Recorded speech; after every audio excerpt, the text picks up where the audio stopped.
मेरा नाम तो फवाद है और हम तकरीबन 15 दिन हो गए ना, हमारा बाग लग गया है। इसमें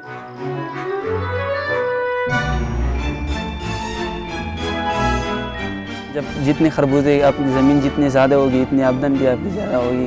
और जब खरबूजे पूरे लग जाते हैं तो यहाँ पे आप हमारे अपनी मंडियाँ होती हैं, जिस तरह ये मंडी है ना, तो इसमें हम ले आते हैं ना, इधर फिर सौदागर आते हैं ना, जो लेने वाले होते हैं, फिर वो लेके जाते हैं।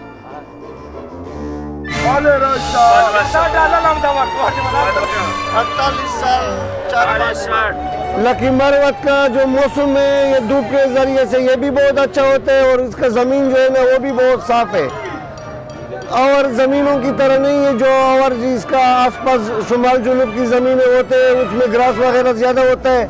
और यहाँ लकी मरवत का जो ख़ास ज़मीन है उसका ज़मीन बहुत साफ़ होता है, बस एक लेवल का होता है और मिट्टी उनका जो है ना बहुत ख़ास होती है।